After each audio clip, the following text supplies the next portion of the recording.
Every woman, every flower starts as a seed, incarnated, planted in soil, surrounded by darkness and density, with such a potent light within.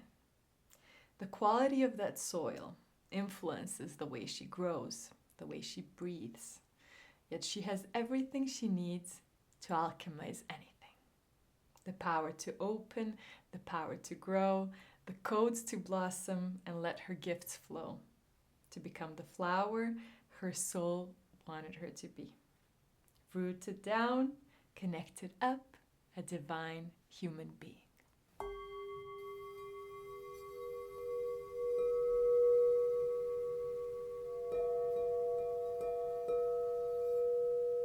Hello and welcome to another episode of Queenlight Blossoming with your host Vanja.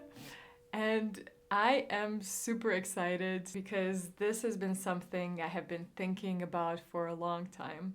This is something that has come through from my own experience and also working with incredible women in circles and sessions, and just seeing that there is a pattern that repeats in our lives. There is a blossoming journey with 4 different stages and one secret one, which repeats. And even though we're all very different and have unique essences and unique circumstances, this is like a hero's journey that our souls go through. So there are similar opportunities and similar lessons that we are learning on this earth, which is like a school for souls. And I am so happy to share what I've learned with you. So in this episode, we're gonna go through each of these different stages, and then in the next episodes, I'm gonna dive in deeper into each one. The seed stage begins when a soul decides it wants to incarnate on planet Earth and explore a specific theme that it wants to understand deeper, that it wants to evolve through, that it wants to experience.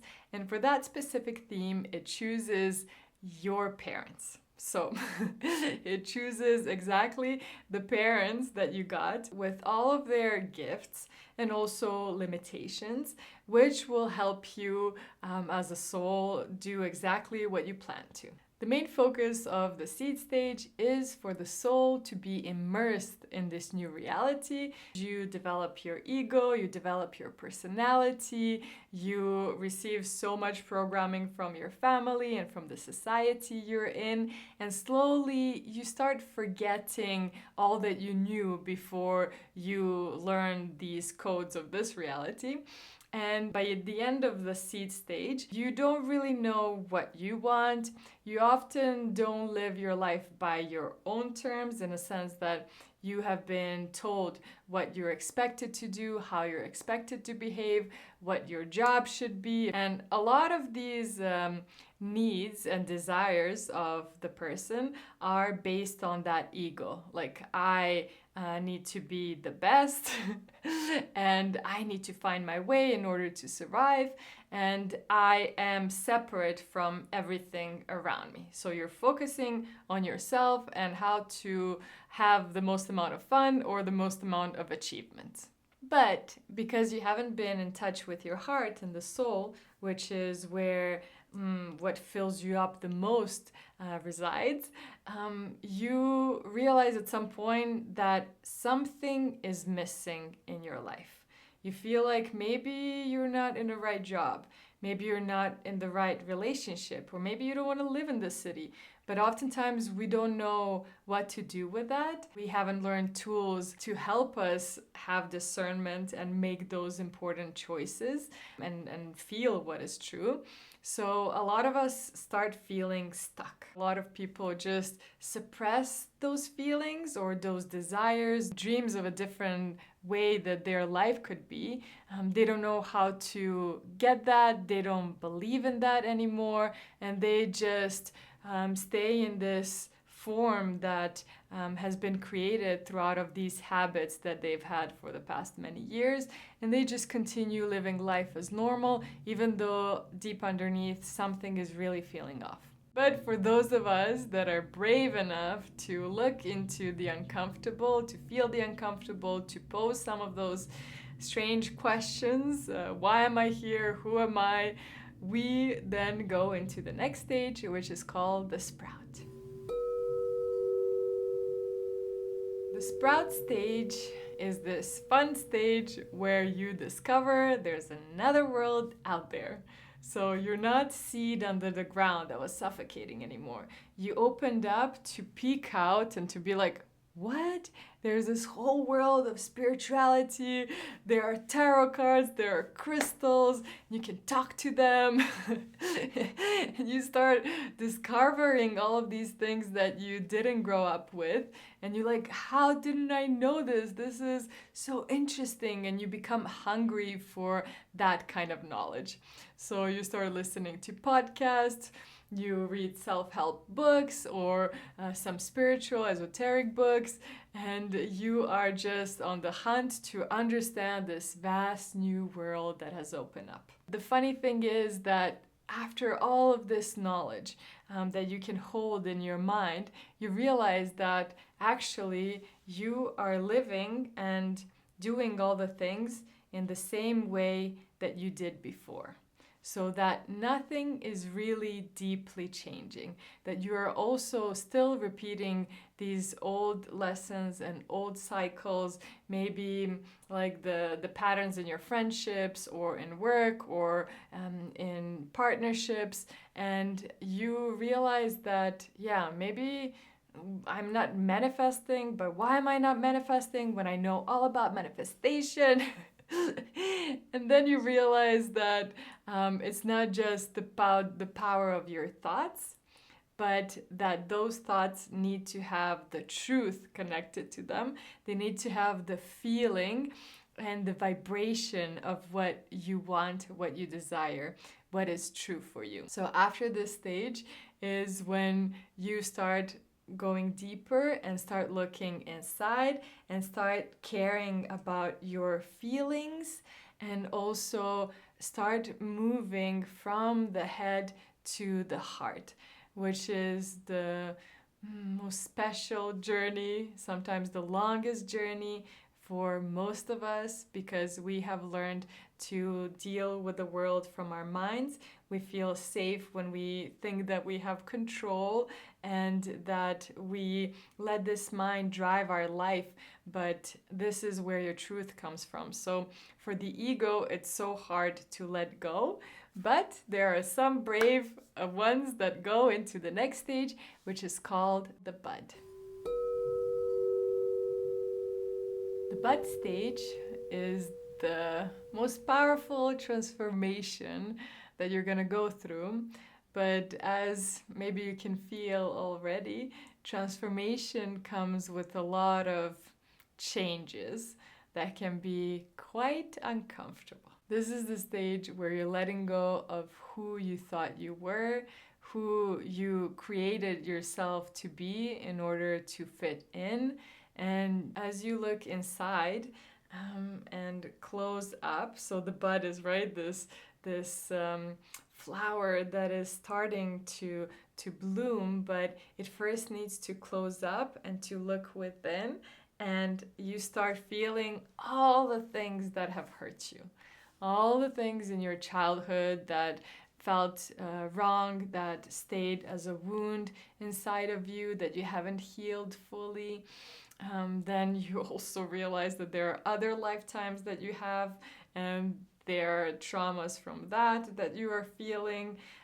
There's also a lot of judgment that could come through that, judging your parents for not doing better, judging society, and you start just feeling so much before you understand that your soul created that as well, that universe is all there is, that all of those things are needed for souls to wake up their power and to play this game from that place, before you understand that you can alchemize all of this. And you start also having so much compassion for all the people that don't know better, and you find forgiveness which can sometimes seem so far when you've been hurt so bad. And to say here also, like, it's not fair, it's not right, all the things that happen out there. And that's why we're also waking up to change that so the next generations can blossom in easier ways. But yeah, this stage is really tough.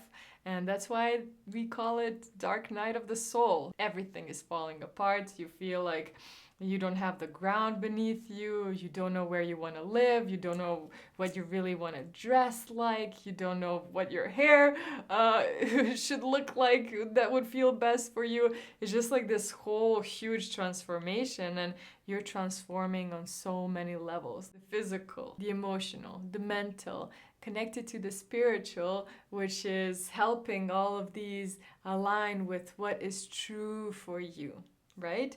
Without those expectations, what do I really want? Who do I really want to be? What are my gifts? What would be the most fun way for me to experience life? How can I enjoy this? So everything is changing, and you're not in the old, so you cannot pretend and just like numb the things that you could numb before. You cannot eat the foods that don't feel right. You cannot drink with the friends that you could drink with before and party and talk about superficial things. Like, you're just becoming this deep spiritual being that cares about love and cares about integrity and is discovering what those things even mean. So this is a huge stage, and you're not in the new, you're not yet fully anchored and aligned, which comes in the next stage. What is beautiful about the bud stage is that it's full of experimentation, full of exploration. Everything is possible, and you are discovering petal by petal how you want to form, who you truly are, and you're starting to look in the mirror and feel like, whoa, I am beautiful, I am unique. I'm learning to love myself like I've never done before, and I'm learning to love others around me like I've never loved before, because you're realizing that what you're giving, you're also receiving. You're realizing that you're a part of one, and you're also realizing that you have to have good boundaries and that you can give from this overflowing space. And you're learning so much, but we're gonna get into that more. Next stage is awesome. So if you're in the bud stage, hang on. I know it's not easy, but you're becoming a flower. The flower stage is the stage where you're like, this is me. You kind of align and you learn who you are, you learn what you want, why you incarnated on this planet, what your essence is. You realize you're weird, but weird is awesome, and that you can stand out open and at the same time feeling so much, because your sensitivity is over the rooftop, but you're also rooted and you're grounded and you're in your discernment and in your truth. So whatever comes your way, you can see it clearly and you can also alchemize it. So this is an amazing stage where you know what kind of a job you want to do. You have your divine masculine partner. You have a home that you always dreamed of. You're seeing beauty around you, and you have enough strength and power to give, to show up, and to share your gifts. In this stage, you have also learned so many tools that you're so resourceful for yourself and for others. And you can tune in with what is needed for the highest good in the moment, and also all these different incredible things that we will dive deeper into. But this is where we are going with our awakening, with our blossoming. This is where we are fully aware of our divinity, also of our humanness.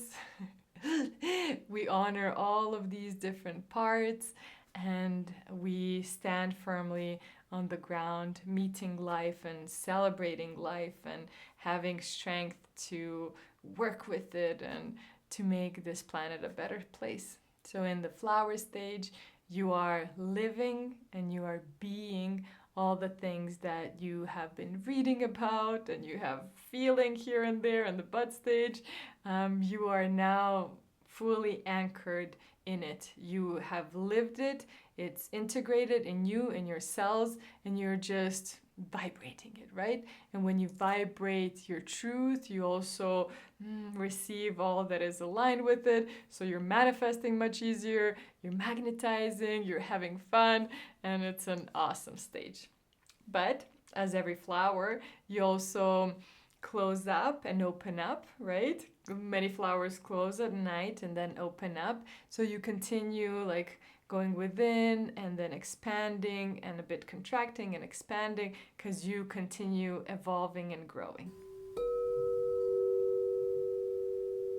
And there's one more stage that not many humans have experienced in their physical bodies, which is this enlightenment. This is the stage where you know that you are source. You see everything for its multidimensionality. You can really be this light in your whole expression.